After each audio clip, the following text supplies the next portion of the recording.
Good morning friends, কেমন আছো তোমরা সবাই? আশা করি সবাই অনেক ভালো আছো। আমিও কিন্তু অনেক ভালো আছি। তো চলে এসেছি আরেকটা নতুন ভিডিও নিয়ে। তো তোমাদের সবাইকে জানাই আমার ভিডিওতে অনেক অনেক অনেক ভালোবাসা। তো এই দেখো, সকাল সকাল উঠেই আমার প্রতিদিন সবার প্রথমে যে কাজটা থাকে সেই কাজটাই আমি করতে বসে গেছি, সোনামাকে খাওয়াতে। ঘুম থেকে উঠেই দরজা খুলে সোজা রান্নাঘরে গিয়েছিলাম। গিয়েই সোনামার জন্য জল গরম করে এনে এখানে সোনামার দুধটা গুলতে শুরু করে দিয়েছি। তো সোনামাকে খাইয়ে যেই ঘর থেকে বেরোলাম, দেখলাম একটা দিদা শামুক শামুক বলে এখান দিয়ে যাচ্ছে। তো আমিও আর লোভ সামলাতে পারলাম না, কারণ আমি ছোটোবেলা থেকে এগুলো খেতে অনেকটা ভালোবাসি। তোমরা কারা কারা ভালোবাসো তারা অবশ্যই আমাকে কমেন্ট বক্সে কিন্তু জানিও।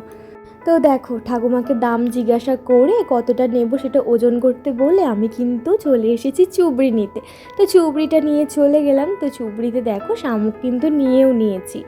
আর তোমাদের দামটাও বলে দিই, শামুকের দাম নিয়েছিল 100 গ্রাম 20 টাকা। আমি এখানে 200 গ্রাম কিনেছিলাম, তো আমার 40 টাকা। আমি 100 টাকার নোট দিচ্ছিলাম বলে ঠাকুমা আমার টাকাটা না নিয়েই আমাকে টাকা ফেরত দিতে যাচ্ছিল।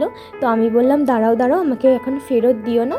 তো আমি দেখলাম ওই ব্যাগটার মধ্যে কিছু একটা আছে, মানে শাক টাইপের কিছু একটা দেখলাম, শাকের মতো সবুজ রঙের। তো আমি বললাম যে কী আছে ঠাকুমা? তো বললো শুশুনি শাক। আমি তখন তো আরও লোভে পড়ে গেলাম, কারণ আমি তো শুশুনি শাক খেতে অনেক ভালোবাসি। তো আমি বললাম যে তাহলে আমাকে দিয়ে দাও, ছাড়ো, টাকা ফেরত দিতে হবে না, তুমি আমাকে শুশুনি শাক দিয়ে দাও। আর শামুকগুলো অতটা সুন্দর ছিল না, জানো তো, মানে অতটাও ভালো ছিল না।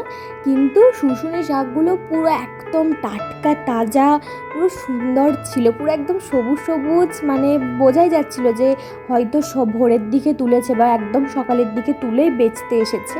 যখন আমার বাবার বাড়িতে থাকি তখন তো এগুলো আমি খুব খাই, কিন্তু যখনই আমি এখানে চলে আসি তখনই এই খাবারগুলোকে আমি অনেক মিস করি। আসলে কি বলতো, আমার বাবার বাড়ির ওদিকে না এই জিনিসগুলো খুব সহজেই মিলে যায়। আর আমার শ্বশুরবাড়ির এখানে তোমার এগুলো যদি খেতে ইচ্ছে করে তাহলে কিন্তু যেতে হবে পুরো একদম সকালের দিকে, পুরো বাজারে যেতে হবে। যদি এইসব শামুক টামুক খেতে ইচ্ছে করে মাছের বাজারে, এসব শাক টাক খেতে ইচ্ছে করলে সবজি বাজারে এরকম যেতে হবে। কিন্তু আমি তো অত ভোরবেলা, একটা সকালবেলা একটা বউ মানুষ হয়ে তো আর বাজারে ছুটবো না। তো সেই জন্য এগুলো খাওয়াও হয় না, জানো তো। আজকে রবিবার, ভেবেছিলাম একটু মাংস কিনে আনবো, কিন্তু সাত সকালে ঘুম থেকে উঠে এগুলো দেখে আর মাংস খেতে ইচ্ছে করলো না। তো ওগুলো কিনে নিয়ে এসে রেখে দিয়েছি, রান্নাঘরের দিকে রেখে বিছানা গুছিয়ে নিয়েছি। আর সোনামা দেখো এখানে সুন্দর কিন্তু ওর গাড়িটা নিয়ে খেলা করছে। তো সেই ফাঁকেই আমি কিন্তু আমার মানে একটু একটু যে কাজগুলো ছিল সেগুলো সেরে নিলাম। গ্যাসটা মুছে নিলাম, কাল রাতে গ্যাসটা মোছা হয়নি। আর আমার গ্যাসের ওভেনটা কীরকম তোমাদের লাগছে, তো যদি ভালো লেগে থাকে তাহলে কমেন্ট করে জানিও, আমারও ভালো লাগবে, কারণ এই গ্যাসের ওভেনটা না আমার খুব পছন্দের।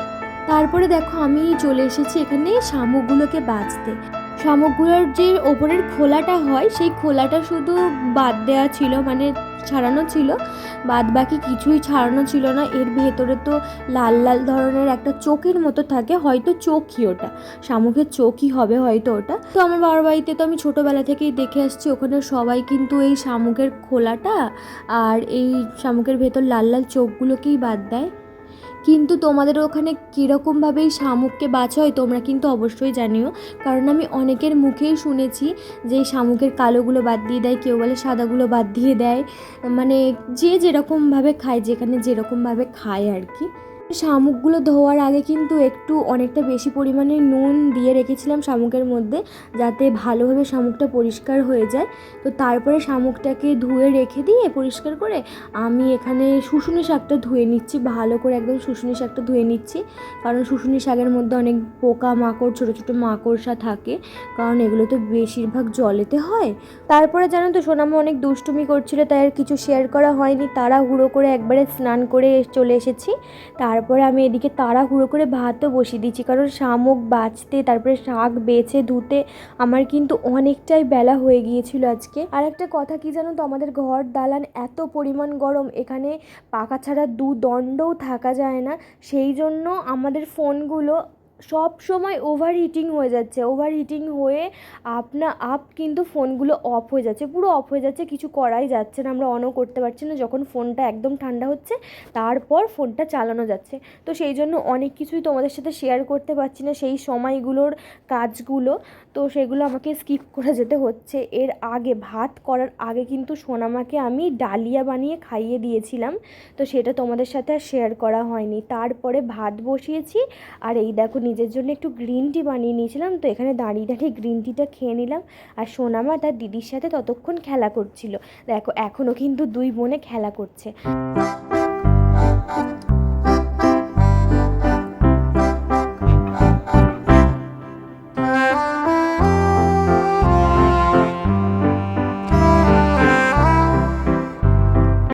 তো ভাত হয়ে গেছে ওদিকে, কিন্তু তরকারি বানাবো। তরকারি বানানোর জন্য আমার কাছে অনেক কিছুই মশলা ছিল না, শেষ হয়ে গিয়েছিলো, কারণ আমি তো বাবার বাড়িতে ছিলাম, এই 1 সপ্তাহ আগে এসেছি, কিছুই দোকান টোকান করা হয়নি, অসৌচ চলছিল। তারপরেই আমাদের ঘাট কাজ শুরু হয়ে গেল, তো ঘাট কাজে সেখানেই খাচ্ছিলাম, আমাদের মানে যেখানে ঘাট কাজ হচ্ছিলো সেখানেই খাওয়া দাওয়া করছিলাম, তো বাজার দোকান কিছুই করা হয়নি।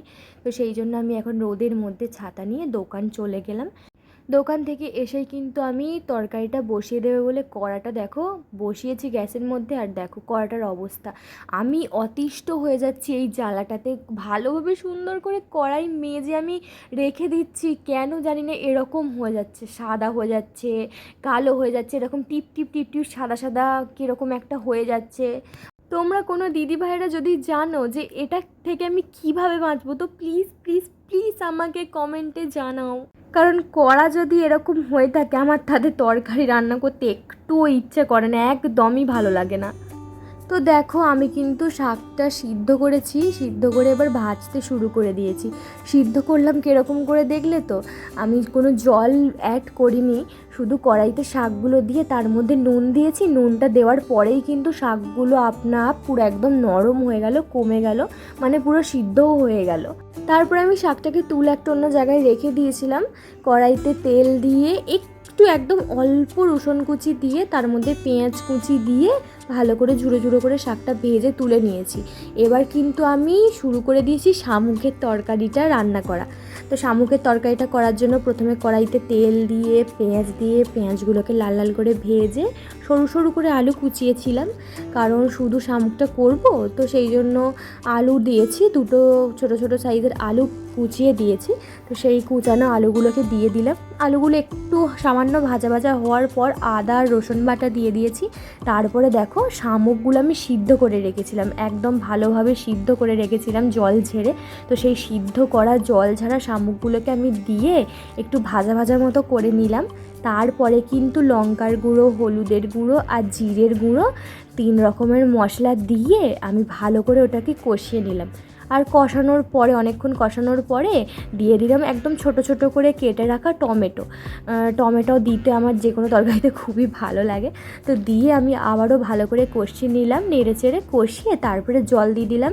জল দিয়ে দেওয়ার পরে কিন্তু আমি এটাকে সিদ্ধ হতে দিলাম, শামুকটাও আরেকটু ভালো করে সিদ্ধ হয়েছে, আর আলুটাকে তো সিদ্ধ হতেই হবে, তো সেই জন্য জল দিয়ে দিলাম পরিমাণ মতো। তারপরে দিয়ে দিলাম স্বাদ মতো নুন, দেওয়ার পর এটাকে ফুটতে দিলাম। ফুটতে দেওয়ার পর যখন একদম মানে থপথপে হয়ে এসেছে তরকারিটা, তখন দিয়ে দিলাম মিট মশলা। তারপরে এই দেখো এবার আমি নামিয়ে নেব তরকারিটা। তো রান্নাবান্না শেষ করে কিন্তু চলে এলাম এদিকে বাসন মাজতে। সকাল থেকে কিন্তু আজকে কিচ্ছুটি খাওয়া হয়নি, সেই জন্য প্রচণ্ড পরিমাণে খিদে পেয়েছিল, কিন্তু সোনামা এখন ঘুমাচ্ছিল, তাই আমি বাসনগুলো এই ফাঁকে মাজতে চলে এলাম, কারণ আমি জানি আমি যদি এখন ভাত খেতে বসে পড়ি সোনামা উঠে পড়বে, তো ওঠার পরে আমি আর বাসন মাজতে পারবো না। আমি এখানে বাসন মাজতে আসবো আর ও আমার পিছনে পিছনে এখানে এসে কিন্তু এখানে জল ঘাঁটবে, তো সেই জন্য আমি তাড়াতাড়ি করে বাসনটা মেজে নিয়ে তারপরেই ভাতটা খেতে বসলাম। তো আজকে ভাতের সাথে ছিল ভেটকি মাছের তরকারি, যেটা সোনামার ঠাকুমা দিয়েছিল, আর আমি যেটা বানিয়েছিলাম শামুকের তরকারি, শুশনি শাক ভাজা, আর কুমড়ো ভাজাটাও সোনামার ঠাকুমাই দিয়েছিল। তো চলো আজকের ভিডিওটা কিন্তু এইটুকুই। তোমাদের কীরকম লাগলো ভিডিওটা অবশ্যই কমেন্ট করে জানিও, আর ভিডিও ভালো লাগলে লাইক, কমেন্ট অ্যান্ড সাবস্ক্রাইব করতে কিন্তু ভুলো না। তো সবাই সুস্থ থেকো, ভালো থেকো, আর আমাকে অনেক অনেক অনেক ভালোবাসা দিও। আজকের মতন আসছি, চলো টাটা।